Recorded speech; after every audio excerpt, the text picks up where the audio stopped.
ನಮಸ್ಕಾರ ವೀಕ್ಷಕರೇ, JBM ನ್ಯೂಸ್ಗೆ ಸ್ವಾಗತ. ನಾನು ಪವನ್ ದೇಶಪಾಂಡೆ. ಚಳಿಗಾಲದ ಅಧಿವೇಶನ ಇನ್ನೇನು ಬೆಳಗಾವಿಯ ಸುವರ್ಣಸೌಧದಲ್ಲಿ ನಡೆಯಲಿದೆ. ಈ ನಿಟ್ಟಿನಲ್ಲಿ ಉತ್ತರ ಕರ್ನಾಟಕದ ಸಾಕಷ್ಟು ಜ್ವಲಂತ ಸಮಸ್ಯೆಗಳು ನಮ್ಮನ್ನ ಕಾಡುತ್ತೆ. ಉತ್ತರ ಕರ್ನಾಟಕ ಅಂದರೆ ಎಲ್ರಿಗೂ ಕೂಡ ಒಂದು ಹಿಂದುಳಿದ ಪ್ರದೇಶ. ಹೀಗೆ ಸಾಕಷ್ಟು ಸಮಸ್ಯೆಗಳನ್ನು ಉತ್ತರ ಕರ್ನಾಟಕ ಇಲ್ಲಿ ಅನುಭವಿಸ್ತಾ ಇರಬಹುದು. ಈ ಬಾರಿ ಏನು ಚಳಿಗಾಲದ ಅಧಿವೇಶನ ನಡೀತಾ ಇದೆ, ಈ ಅಧಿವೇಶನದಲ್ಲಿ ಉತ್ತರ ಕರ್ನಾಟಕದ ಬಗ್ಗೆ ಯಾವೆಲ್ಲ ಚರ್ಚೆ ಆಗಿದೆ? ಕೇವಲ ಸುವರ್ಣಸೌಧಕ್ಕೆ ಬಂದಂತಹ ಜನಪ್ರತಿನಿಧಿಗಳು ಉತ್ತರ ಕರ್ನಾಟಕದ ಬಗ್ಗೆ ಸಾಕಷ್ಟು ಏನು ಧ್ವನಿಯನ್ನು ಎತ್ತಾರೆ ಅಂತಕ್ಕಂಥ ಆಶಾವಾದವನ್ನು ಸಾರ್ವಜನಿಕರು ಇಟ್ಕೊಂಡಿರ್ತಾರೆ. ಆದರೆ ಯಾವುದೂ ಕೂಡ ಆಗದೇ ಇರುವಂಥದ್ದು ಖೇದಕರದ ಸಂಗತಿ. ಈ ಎಲ್ಲ ವಿಷಯಗಳ ಬಗ್ಗೆ ಮಾತನಾಡಲಿಕ್ಕೆ, ಉತ್ತರ ಕರ್ನಾಟಕದ ಜ್ವಲಂತ ಸಮಸ್ಯೆಗಳ ಬಗ್ಗೆ ಮಾತನಾಡಲಿಕ್ಕೆ ಹಾಗೂ ಆಯಾ ಪಕ್ಷದ ಮುಖಂಡರು ಕೂಡ ಇವತ್ತು ನಮ್ಮ ಸ್ಟುಡಿಯೋದಲ್ಲಿದ್ದಾರೆ. ಮೊದಲಿಗೆ ನಾನು ಬಿಜೆಪಿಯ ಮುಖಂಡರಾದಂಥ ವಿಜಯ್ ಗುಡದಾರಿ ಅವ್ರನ್ನ ಕಾರ್ಯಕ್ರಮಕ್ಕೆ ಸ್ವಾಗತ. ಹಾಗೆ ಪತ್ರಕರ್ತರು, ವಿಮರ್ಶಕರು ಆಗಿರತಕ್ಕಂಥ ವಿಜಯ್ ನಾಯಕ್ ಅವ್ರನ್ನು ಕೂಡ ಈ ಕಾರ್ಯಕ್ರಮಕ್ಕೆ ಸ್ವಾಗತ. ನಮಸ್ಕಾರ. ಜೊತೆಗೆ ಕಾಂಗ್ರೆಸ್ನ ಮುಖಂಡರು ಹಾಗೂ ರಾಮದುರ್ಗದ ರೈಲ್ವೆ ಹೋರಾಟ ಸಮಿತಿಯ ಮುಖಂಡರು ಆದಂಥ ಶ್ರೀಯುತ ಮೊಹಮ್ಮದ್ ಶಫಿ ಅವ್ರನ್ನು ಕೂಡ ಈ ಕಾರ್ಯಕ್ರಮಕ್ಕೆ ನಾನು ಸ್ವಾಗತವನ್ನು ಕೊಡ್ತೇನೆ. ಅದೇ ತೆರನಾಗಿ ನಮ್ಮ ಬೆಳಗಾವಿ ಭಾಗ ಅಂದ ತಕ್ಷಣ ಕನ್ನಡ ನಾಡು ನುಡಿ ರಕ್ಷಣೆಗಾಗಿ ಸಾಕಷ್ಟು ಸಂಘಟನೆಗಳು ಹಗಲಿರುಳು ಶ್ರಮಿಸ್ತಾ ಇದೆ. ಹಾಗೆ ಕನ್ನಡ ಪರ ಸಂಘಟನೆಯ ಮುಖಂಡರಾದಂಥ ಶ್ರೇಯಸ್ ವಾಲಿ ಅವರನ್ನು ಕೂಡ ನಾನು ಕಾರ್ಯಕ್ರಮಕ್ಕೆ ಸ್ವಾಗತವನ್ನು ಕೊಡ್ತೇನೆ. ಹಾಗೆ ಕಾಂಗ್ರೆಸ್ನ ಇನ್ನೋರ್ವ ಮುಖಂಡರಾದಂಥ ರಮೇಶ್ ಬಂಡಿವಡ್ಡರ್ ಅವರನ್ನು ಕೂಡ ನಾನು ಕಾರ್ಯಕ್ರಮಕ್ಕೆ ಸ್ವಾಗತ ಕೊಡ್ತೇನೆ. ಮೊದಲಿಗೆ ನಾನು ವಿಜಯ್ ಗುಡದಾರಿ ಅವರಿಗೆ ಪ್ರಶ್ನೆ ಕೇಳ್ತೀನಿ. ಸರ್, ಈ ಬಾರಿ ಅಧಿವೇಶನ ನಡೀತಾ ಇರುವಂಥದ್ದು ನಮ್ಮ ಭಾಗದಲ್ಲಿ, ಅಂದರೆ ಈ ಭಾಗದ ಒಂದು ಸಮಸ್ಯೆಯನ್ನು ಕೇಳಿಕ್ಕೆ ಬೆಳಗಾವಿಯಲ್ಲಿ ಸುವರ್ಣಸೌಧವನ್ನು ಮಾಡಿ ಎಲ್ಲ ರಾಜ್ಯದ ಆಡಳಿತವನ್ನು ಬೆಳಗಾವಿಗೆ ಕೇಂದ್ರೀಕೃತ ಮಾಡಿ ಈ ಭಾಗದ ಸಮಸ್ಯೆಯನ್ನು ಎತ್ತಬೇಕು ಅಂತ ಹೇಳಿ ತಾವು ಕೂಡ ವಿರೋಧ ಪಕ್ಷದಲ್ಲಿದ್ದೀರಿ. ಏನು ಹೇಳ್ತೀರಿ ನಿಮ್ಮ ನಾಯಕರ ಬಗ್ಗೆ? ಏನು ಸಮಸ್ಯೆಗಳು ಕಾಡ್ತಾ ಇದೆ? ಮೊದಲನೇದಾಗಿ JBM ವಾಹಿನಿಯವರಿಗೆ ಧನ್ಯವಾದಗಳು ತಿಳಿಸ್ತೀನಿ. ಯಾಕಂತಂದ್ರೆ ಈ ನಮ್ಮ ಭಾಗದಾಗ ಇಂಥ ಡಿಬೇಟ್ಗಳು ನಡೆದಾಗ ಸಾಮಾನ್ಯರಿಗೆ ಗೊತ್ತಾಗ್ತೈತಿ. ಇನ್ನೊಂದು ಏನಪ್ಪ ಅಂತಂದ್ರೆ, ಇವತ್ತು ಸಂವಿಧಾನ ಶಿಲ್ಪಿ ಭಾರತ ರತ್ನ ಅವ್ರದ್ದು ಪುಣ್ಯ ಸ್ಮರಣೆ ಇದೆ. ಅವ್ರಿಗೂ ನಮನಗಳನ್ನು ಸಲ್ಲಿಸುತ್ತಾ, ನಮ್ಮ ಉತ್ತರ ಕರ್ನಾಟಕದ ಮೊದಲನೇ ದೊಡ್ಡ ಸಮಸ್ಯೆ ಅಂತಂದರೆ ಇಲ್ಲಿ ಇರುವಂಥ ಸ್ಥಳೀಯ ನಾಯಕರು. ಇವತ್ತು BJP ವಿರೋಧ ಪಕ್ಷದಾಗ ಇರ್ಬೋದು, ಕಾಂಗ್ರೆಸ್ ಸರ್ಕಾರ ಅಧಿಕಾರದಾಗ ಇರ್ಬೋದು, ಅದ್ರ ಸಮಸ್ಯೆ ಏನಪ್ಪ ಅಂತಂದ್ರೆ ಯಾರೂ ಧ್ವನಿ ಎತ್ತಂಗಿಲ್ಲ. ಎಲ್ಲೋ ಒಂದು ಕಡೆ ನಮ್ಮ ನಾಯಕತ್ವದ ಕೊರತೆ ಇದೆ ನಮ್ಮ ಉತ್ತರ ಕರ್ನಾಟಕದಲ್ಲಿ. ಆದರೆ ಈಗ ಬರುವಂಥ ಜನ್ರೇಷನ್ ರಾಜಕಾರಣಿಗಳು ಸ್ವಲ್ಪ ಅವರು ತಮ್ಮ ಧ್ವನಿ ಗೂಡ್ಸಾಕತ್ತಾರೆ. ನಮ್ಮದು ಆಗಬೇಕು, ಡೆವಲಪ್ಮೆಂಟ್ ಆಗಬೇಕು. ಹಾಗೆ ನಮ್ಮ ಸರ್ಕಾರ, ಕೇಂದ್ರ ಸರ್ಕಾರದಿಂದ ಈಗ ಹೆಚ್ಚು ಈಗ ಎಲ್ಲಿಪ್ಪ ಹಿಂದುಳಿದ ರಾಜ್ಯಗಳು, ಹಿಂದುಳಿದ ಭಾಗಗಳಿಗೆ ಕೇಂದ್ರ ಸರ್ಕಾರದ ಅನುಮೋದನೆ ಸಿಗ್ತಾ ಇದೆ. ಉದಾಹರಣೆಗೆ ಹೇಳಬೇಕಂದ್ರೆ, ಪ್ರತಿ ಜಿಲ್ಲೆ ಒಳಗೆ ಒಂದು ಏರ್ಪೋರ್ಟು, ರೈಲ್ವೆ ಕನೆಕ್ಟಿವಿಟಿ. ಈ ಕನೆಕ್ಟಿವಿಟಿ ಇರುವುದರಿಂದನೇ ಮುಂದೆ ಒಂದು ಏನೋ ಒಂದು ಇಂಡಸ್ಟ್ರಿಯಲ್ ಅಭಿವೃದ್ಧಿ ಅಂತೇಳಿ ಮಾಡ್ತಾರೆ. ಅದಕ್ಕೆ ನಮ್ಮ ರಾಜ್ಯ ಸರ್ಕಾರ ಸ್ಪಂದನೆ ಮಾಡೋದು. ಸೊ ಇದಕ್ಕೆ ನಾವು ಎಲ್ಲರೂ ಕೂಡಿ ಒತ್ತಾಯ ಮಾಡಿ ರಾಜ್ಯ ಸರ್ಕಾರಕ್ಕೆ ಒತ್ತಾಯ ಮಾಡಬೇಕು. ನಮ್ಮ ಉತ್ತರ ಕನ್ನಡಕ್ಕೆ ಹೆಚ್ಚಿನ ಅನುದಾನ ಬಿಡುಗಡೆ ಮಾಡ್ಬೇಕಂತೇಳಿ ನಾವು ಕೇಳ್ಕೊತೀವಿ. ಓಕೆ, ಉತ್ತರ ಕರ್ನಾಟಕಕ್ಕೆ ಅನುದಾನವನ್ನು ಜಾಸ್ತಿ ಬಿಡುಗಡೆ ಮಾಡಬೇಕು. ಇಲ್ಲಿ ಸಾಕಷ್ಟು ಸಮಸ್ಯೆಗಳಿದ್ದಾವೆ ಅಂತ ಕೂಡ ಹೇಳ್ತೀನಿ. ನಮ್ಮ ಜೊತೆ ಮಾತಾಡಲಿಕ್ಕೆ ಕಾಂಗ್ರೆಸ್ನ ಮುಖಂಡರಿದ್ದಾರೆ. ಸರ್, ಗುಡದಾರಿ ಅವರು ಹೇಳ್ತಿದ್ರು, ಕೇಂದ್ರ ಸರ್ಕಾರ ಸಾಕಷ್ಟು ಅನುದಾನ ಕೊಡ್ತಾ ಇದೆ, ರಾಜ್ಯ ಸರ್ಕಾರ ಮನಸ್ಸು ಮಾಡ್ತಾ ಇದೆ ಅಂತ. ಜೊತೆಗೆ ರಾಮದುರ್ಗದ ಜ್ವಲಂತ ಸಮಸ್ಯೆ ಆಗಿರ್ತಕ್ಕಂಥದ್ದು ರೈಲ್ವೆ ಹೋರಾಟ, ದಶಕಗಳಿಂದ ಹೋರಾಟ ನಡೀತಾ ಇರುವಂಥದ್ದು. ಏನು ಹೇಳ್ತೀರಿ ಸರ್? ಏನು ಆಗಬೇಕು ಈ ಬಾರಿ ಸದನದಲ್ಲಿ? ಏನು ಚರ್ಚೆ ಆಗಬೇಕು ಅಂತ? ಮೊದಲನೇದಾಗಿ JBM ಸುದ್ದಿವಾಹಿನಿಯ ಎಲ್ಲ ಪ್ರೇಕ್ಷಕರಿಗೆ ಹಾಗೂ ಇಲ್ಲಿ ಇದ್ದಂಥವ್ರು ಎಲ್ಲರನ್ನೂ ನಮಸ್ಕಾರಗಳು. ಗುಡದಾರಿಯವರು ಅವ್ರ ಪಕ್ಷದಾಗ ಅದಾರ ಅಂದಮೇಲೆ ಅವ್ರ ಪಕ್ಷದವ್ರು ಹೇಳಲೇಬೇಕಾಗ್ತೈತಿ. ಹೇಳಿ ಖುಷಿ ಇದೆ. ಕೇಂದ್ರ ಸರ್ಕಾರದ ಯೋಜನೆಗಳು ಅಂತ ಇವತ್ತು ಏನು ಹೇಳಾಕತ್ತಾರಲ್ಲ, ಡಾಕ್ಟರ್ ಮನಮೋಹನ್ ಸಿಂಗ್ ಅವರಿದ್ದಾಗ ರಾಜ್ಯಕ್ಕೆ ಬರ್ತಕ್ಕಂಥ ಯೋಜನೆಗಳು ಕೇಂದ್ರ 80% ಭಾಗ ಅನುದಾನ, ರಾಜ್ಯ 20% ಭಾಗ ಅನುದಾನವನ್ನು ಕೊಡ್ತಿತ್ತು. ಇವತ್ತು ಎಷ್ಟೇ ಯೋಜನೆಗಳು ಕೇಂದ್ರ ಸರ್ಕಾರದ ರಾಜ್ಯಕ್ಕೆ ಬರ್ತಾವಂತಂದ್ರೆ ಅದು 50-50 ಯೋಜನೆ ಅಡಿಯಲ್ಲಿ ಬರ್ತಾ ಇದ್ದಾವೆ. ಅವ್ರು ಏನು ಕೇಂದ್ರ ಸರ್ಕಾರದ ಯೋಜನೆಗಳು ನಮ್ಮಲ್ಲಿ ಬರಾಕತ್ತವ ಅಂತ ಹೇಳಾಕತ್ತಲ್ಲ, ಅದಕ್ಕೆ ರಾಜ್ಯ ಸರ್ಕಾರ ಅರ್ಧ ಕೈ ಓಡಿಸಿದಾಗ ಯೋಜನೆಯಲ್ಲಿ ಬರಾಕತ್ತೈತಿ. ಅವ್ರು ಹೇಳಿದಂಗೆ ಎಲ್ಲ ಪಕ್ಷದ ನಾಯಕರು ಧ್ವನಿಗೂಡಿಸಬೇಕು. ಪಕ್ಷಾತೀತವಾಗಿ ರಾಜ್ಯವನ್ನು ಅಭಿವೃದ್ಧಿಪಡಿಸಿದಾಗ ಮಾತ್ರ ನಮ್ಮ ರಾಜ್ಯ ಉತ್ತರ ಕರ್ನಾಟಕ ಅಭಿವೃದ್ಧಿ ಆಗತ್ತೆ. ಜಲವಂತ ಸಮಸ್ಯೆಗಳು ಉತ್ತರ ಕರ್ನಾಟಕದಲ್ಲಿ ಬಹಳ ಇದೆ. ನೀರಿನ ಸಮಸ್ಯೆ ರೈತರಿಗೆ ಇರ್ಬೋದು, ವ್ಯಾಪಾರಸ್ಥರಿಗೆ ಇರ್ಬೋದು. ಆಮೇಲೆ ನಮ್ಮಲ್ಲಿ ಉತ್ತರ ಕರ್ನಾಟಕದ ಭಾಗದಲ್ಲಿ ಗೊಡ್ಚಿ ಈರಣ್ಣ ದೇವಸ್ಥಾನ ಇರ್ಬೋದು, ಶಬರಿ ದೇವಸ್ಥಾನ ಇರ್ಬೋದು, ಶಿರ್ಸಂಗಿ ಕಾಳಮ್ಮ ದೇವಸ್ಥಾನ, ಯಲ್ಲಮ್ಮಗುಡ್ಡ ದೇವಸ್ಥಾನ. ಇಲ್ಲಿ ಯಾವತ್ತೂ ನಮ್ಮ ಉತ್ತರ ಕರ್ನಾಟಕ ಭಾಗದಲ್ಲಿ ರೈಲ್ವೆ ಸಂಚಾರ ಆಗಬೇಕಾಗಿತ್ತು, ಕಾರಣಾಂತರಗಳಿಂದ ಆಗಿಲ್ಲ. ಮುಂಚೆನೂ ಹೋರಾಟ ನಡೆದಿತ್ತು, ಈಗೂ ಕೂಡ ಹೋರಾಟ ನಡೆದಿದೆ.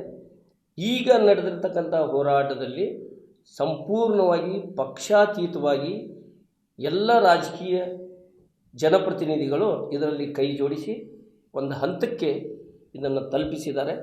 ನಮ್ಮ ವಿಜಯ್ ಗುಡದಾರಿ ಅವರಿಗೆ ಇಲ್ಲಿ ತಮ್ಮ ಡಿಬೇಟ್ ಮುಖಾಂತರ ನಾನು ಅವ್ರನ್ನ ವಿನಂತಿ ಮಾಡ್ಕೋತೀನಿ, ಅವರು ಇದರೊಳಗೆ ಮುಂಚೆಯಲ್ಲಿ ಅವರು ನಮ್ಮ ಜೊತೆ ಕೈ ಜೋಡಿಸ್ಲಿ ಅಂತ ತಿಳ್ಕೊಂಡು ಹೇಳ್ತೀನಿ.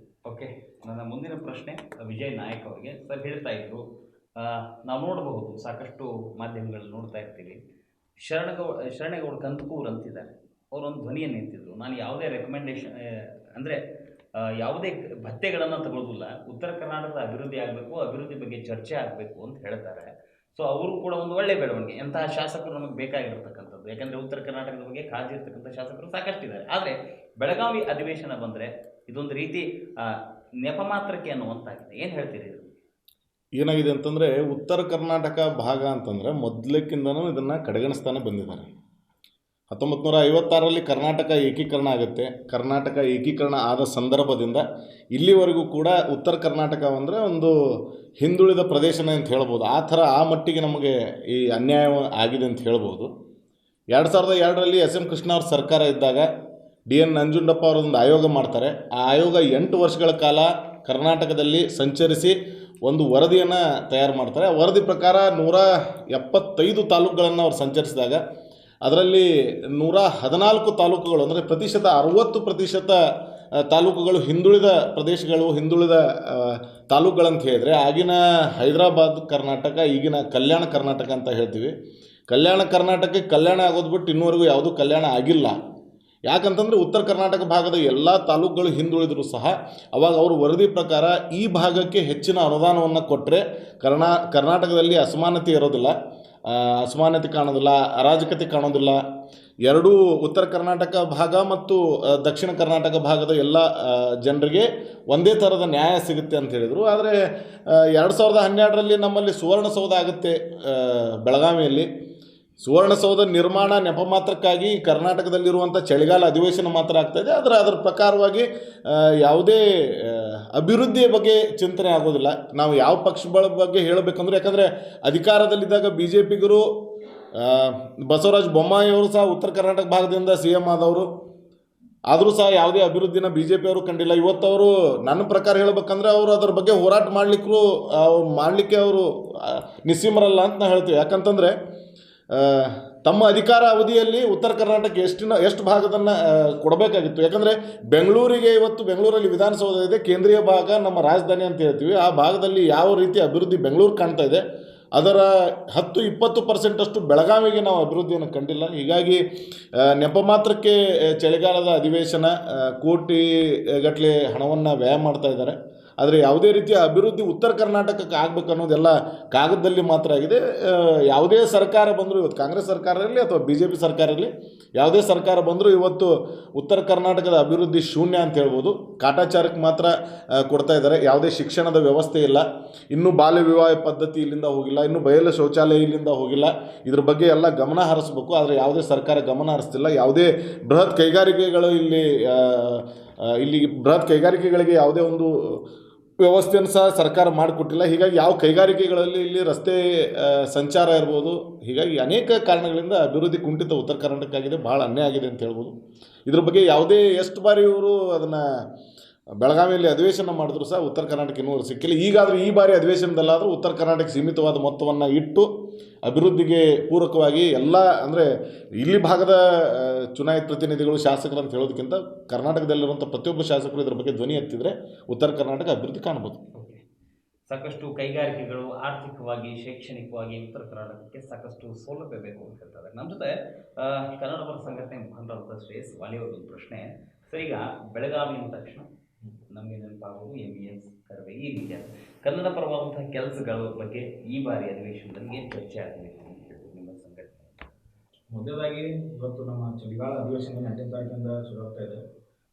ಅದು ಯಾಕೆ ಮಾಡಿದ ಅಂತೇಳಿ ನಾವು ಕರ್ನಾಟಕ ಸರ್ಕಾರ ಕೇಳ್ತಾ ಇದ್ವಿ. ಯಾಕಪ್ಪ ಅಂತಂದರೆ ಚಳಿಗಾಲ ಅಧಿವೇಶನ ಎದಕ್ಕೆ ಮಾಡಿದ್ರು, ನಮ್ಮ ಉತ್ತರ ಕರ್ನಾಟಕದ ಒಂದು ತೊಂದರೆಗಳನ್ನು ಚರ್ಚೆ ಮಾಡಲಿಕ್ಕೆ ಆ ಒಂದು ಸುವರ್ಣಸೌಧನ 2012ರಲ್ಲಿ 500 ಕೋಟಿ ರೂಪಾಯಿ ವೆಚ್ಚದಲ್ಲಿ ಮಾಡಿದರು. ಇಲ್ಲಿ ಮಟ್ಟ ಅದು ಯಾವುದೇ ರೀತಿಯ ಉತ್ತರ ಕನ್ನಡ ಪರಿಹಾರ ಸಿಗ್ತಾ ಇಲ್ಲ. ಅದಕ್ಕೆ ಉದಾಹರಣೆ ಏನಪ್ಪ ಅಂತಂದರೆ ನಮ್ಮ ಸರ್ ಹೇಳಿದ್ರು, ಪವನ್ ಸರ್ ಹೇಳಿದರು, ನಮ್ಮ ಯಾರು MLA ಗುರುಮಿಟ್ಕಲ್ ಶರಣಗೌಡರು ಅವ್ರು ಹೇಳಿದ್ರು, ಇಲ್ಲಿ ಬಂದು ಬರೀ ಮಾತಾಡೋದಾಗಿತ್ತು, ಟೂರ್ ಬಂದಾಗ ನಾವು ಬಂದು ಹೋಗ್ತಾ ಇದ್ದೀವಿ, ಯಾವುದೇ ರೀತಿಯಾದಂಥ ಇಲ್ಲಿ ಪರಿಹಾರ ಸಿಗ್ತಾ ಇಲ್ಲ. ಎಲ್ಲರೂ ಬರ್ತಾರೆ, ನಮ್ಮ ಟೂರ್ ಬಂದಂಗೆ ಬರ್ತಾರೆ, 2 ದಿನ ಇರ್ತಾರೆ, 12 ದಿನ ಇರ್ತಾರೆ, ಹೋಗ್ಬಿಡ್ತಾರೆ. ಆ ರೀತಿ ಈ ವ್ಯವಸ್ಥೆ ಆಗಿದೆ. ಇವತ್ತು ಉತ್ತರ ಕರ್ನಾಟಕಕ್ಕೆ ಇಲ್ಲಿ ಬಂದು ಇಷ್ಟೆಲ್ಲ ನಾವು ಸುವರ್ಣಸೌಧ ಕಟ್ಟಿ 500 ಕೋಟಿ ರೂಪಾಯಿ ವೆಚ್ಚ ಮಾಡ್ಕೊಂಡು ಇಲ್ಲಿ ಒಂದು ಚರ್ಚೆ ಏನೋ ಉತ್ತರ ಕರ್ನಾಟಕ ಏನೋ ಲಾಭ ಆಗ್ತಿಲ್ಲ ಅಂತಂದರೆ ಇದಕ್ಕೆ ಹೊಣೆ ಯಾರು? ಇದು ನಮ್ಮ ಉತ್ತರ ಕರ್ನಾಟಕ ಇವರು ಮಲತಾಯಿ ಧೋರಣೆ ಮಾಡ್ತಾ ಇದ್ದಾರೆ. ಇವರು ಯಾರು? ನಮ್ಮ ಕರ್ನಾಟಕ ಸರ್ಕಾರದವರು. ಇವತ್ತು ಎಷ್ಟು 92 ಜನ ಶಾಸಕರು ಉತ್ತರ ಕರ್ನಾಟಕದ ಹೋಗಿರ್ತಾರಲ್ಲಿ, ಒಬ್ಬರು ನಮ್ಮ ಸುವರ್ಣಸೌಧದಲ್ಲಿ ನಿಂತು ಅದ್ರ ಬಗ್ಗೆ ಒಂದು ಪ್ರಶ್ನೆ ಎತ್ತಾ ಇಲ್ಲ, ಮಾತಾಡ್ತಿಲ್ಲ. ಶರಣಗೌಡರು ಹೇಳಿದಾರೆ, ಅವರು ನಾನು ನಮ್ಮ ಇಲ್ಲಿನಂತ ಒಂದು ವ್ಯವಸ್ಥೆ ಬಗ್ಗೆ ಮಾತಾಡ್ತಿದ್ದೀನಿ ಅಂತೇಳಿ ಅವರು ರಾಜಾರೋಷವಾಗಿ ನಮ್ಮ ಅಧ್ಯಕ್ಷರಿಗೆ ಮಾತಾಡಿದ್ದಾರೆ. ಆ ಯಾವುದೇ ಕಾರಣಕ್ಕೂ ಇಲ್ಲಿ ಮಟ್ಟ ಒಂದು ಏನು ಪರಿಹಾರ ಸಿಕ್ಕಿಲ್ಲ ಅಂತ ಅವರು ಹೇಳ್ತಾ ಇದ್ದಾರೆ. ಅದು ನಾವು ನೋಡ್ಕೊಂಡು ನಾವೇ ಕುಂತಿದ್ದೀವಿ. ಉತ್ತರ ಕರ್ನಾಟಕ ಧೋರಣೆ ಇದು ಮೊದಲೇದಾಗಿ. ಎರಡನೇದು, ನಮ್ಮ ಬೆಳಗಾವಿಯನ್ನ 2ನೇ ರಾಜಧಾನಿಯಾಗಿ ನಮ್ಮ ಕರ್ನಾಟಕ ಸರ್ಕಾರಗಳು ಘೋಷಣೆ ಮಾಡಬೇಕು. ಅದು ಇನ್ನೂ ಮಟ್ಟ ಆಗಿಲ್ಲ. ಇವತ್ತೇನಾಗ್ಬಿಟ್ಟೈತೆ ಅಂತಂದ್ರೆ ನಾವೀಗ ಅಷ್ಟೆಲ್ಲ ಹೋರಾಟದಲ್ಲಿ ನಾವು ಚರ್ಚೆ ಮಾಡ್ತಿದ್ದೀವಿ, ಆದರೆ ಬೆಳಗಾವಿಯಲ್ಲಿ ನಮ್ಮನ್ನೇ ನಮ್ಮ ಕನ್ನಡಿಗರನ್ನ ಕನ್ನಡ ಸ್ವಾಭಿಮಾನ ತುಳಿತಾ ಇದ್ದಾರೆ. ಅದು ಯಾರು ತುಳಿತಾರೆ? MES ಅವರು ಮಹಾ ಗಠಬಂಧನ ಅಂತ ಒಂದು ಇದು ಮಾಡ್ತಾರೆ ಅವರು, ಮಹಾಮೇಳ ಅಂತೇಳಿ. ನಮ್ಮ MES ಅವರು ಮಹಾಮೇಳ ಅಂತೇಳಿ ನಮ್ಮ ಕರ್ನಾಟಕದಲ್ಲಿ ಅನ್ನ ತಿಂದು ಇವರು ಮಹಾಮೇಳ ಅಂತ ಮಾಡಿ ನಮ್ಮ ವಿರೋಧಿಗೆ ನಮ್ಮ ಕಪ್ಪು ಬಾಡ ತೋರಿಸಿದ್ದಾರೆ. ಈ ಏನು ಕಾರ್ಯಕ್ರಮಕ್ಕೆ ಯಾವುದೇ ಒಬ್ಬ ರಾಜಕಾರಣಿ ಕೂಡ, ಯಾವ ಸಚಿವ ಕೂಡ, ಯಾವ ಶಾಸಕರು ಕೂಡ ಇದ್ರ ಬಗ್ಗೆ ಪ್ರಶ್ನೆ ಎತ್ತಿಲ್ಲ. ಇದು ಏನಪ್ಪ ಅಂದ್ರೆ ಕಂಪ್ಲೀಟ್ಲಿ ಬರೀ ಇದು ವೋಟ್ ಬ್ಯಾಂಕ್ ಪಾಲಿಟಿಕ್ಸ್ ಮಾಡಕತ್ತಾರೆ ಇವರು. ಆದ ಕಾರಣ ರಾಜಕೀಯದವ್ರಿಗೆ ಎಲ್ಲರೂ ಹೇಳ್ತೀನಿ, ನಾವು ಫಸ್ಟ್ ನಮ್ಮ ಅಸ್ತಿತ್ವ ನಾವು ಕಾಪಾಡ್ಕೊಳ್ಳೋಣ, ಬೆಳಗಾವಿ 2ನೇ ರಾಜಧಾನಿಯಾಗಿ ಘೋಷಣೆ ಮಾಡಬೇಕಂತೇಳಿ ಈ ಮೂಲಕ ಕೇಳ್ಕೊತಾ ಇದ್ದೀವಿ. ಓಕೆ, ಬೆಳಗಾವಿಯಲ್ಲಿ ಯಾಕೆ ಮತ ಓಲೈಕೆ ರಾಜಕಾರಣ ಮಾಡ್ತಾ ಇದ್ದಾರೆ ಅಂತ ಮಾತಾಡ್ತಾರೆ. ರಮೇಶ್ ಅವರೇ, ನಾನು ಒಂದು ಪ್ರಶ್ನೆಯನ್ನು ಕೇಳ್ತೀನಿ. ಈಗ ಸಾಕಷ್ಟು ನಿಮ್ಮ ಸರ್ಕಾರ ಗ್ಯಾರಂಟಿ ಯೋಜನೆ ಕೊಟ್ಟಿದೆ, ಅದರಲ್ಲಿ ಅಧಿವೇಶನ ಜೊತೆಗೆ CM DCM ಕುರಿತಂತೆ ಸಾಕಷ್ಟು ಚರ್ಚೆಗಳು. ಈ ಚರ್ಚೆ ಈ ಅಧಿವೇಶನದಲ್ಲೂ ಕೂಡ ಅದೇ ಚರ್ಚೆಯಲ್ಲಿ ಮುಂದುವರಿಯುತ್ತಾ ಅಥವಾ ಏನಾದರೂ ಅಭಿವೃದ್ಧಿ ಪರ ಚಿಂತನೆಗಳಾಗ್ತಾ? ಮೊದಲನೇದಾಗಿ ಏನು ಅಧಿವೇಶನ ಏನು 8ನೇ ತಾರೀಕಿಗೆ ಅಧಿವೇಶನ ಸ್ಟಾರ್ಟ್ ಆಗುತ್ತೆ. ಇವರು BJP ವಿರೋಧ ಮಾಡೋಕ್ಕೆ ಅವ್ರು BJP ಇರೋದು.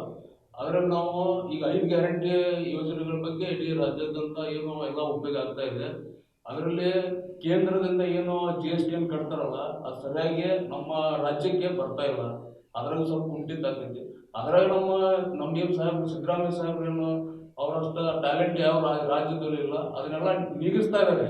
ನೀಗಿಸಿ ಪ್ರತಿಯೊಂದು ಅಭಿವೃದ್ಧಿ ವಿಷಯದಲ್ಲಾಗಲಿ ಪ್ರತಿಯೊಂದು ವಿಷಯದಲ್ಲೂ ಅವರು ಅದನ್ನೆಲ್ಲ ಹೊಂದ್ಕೊಂಡು ಅಭಿವೃದ್ಧಿ ಪರ ಇದ್ದಾರೆ ಅವರು.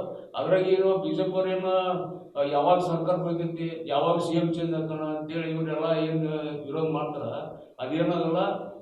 ಇವರೇ ಮುಂದುವರಿಸ್ತಾರ. ಇಲ್ಲ ನಾವು CM DCM ಬಗ್ಗೆನೇ ಚರ್ಚೆ ಆಗತ್ತಾ ಅಥವಾ ಅಭಿವೃದ್ಧಿ ಬಗ್ಗೆ ಏನಾದ್ರು? ಅಭಿವೃದ್ಧಿ ಬಗ್ಗೆ ಅಲ್ಲ, ಎಲ್ಲ ತರ ಅವರು ಚರ್ಚೆ ಮಾಡ್ತಾ ಇರ್ತಾರೆ.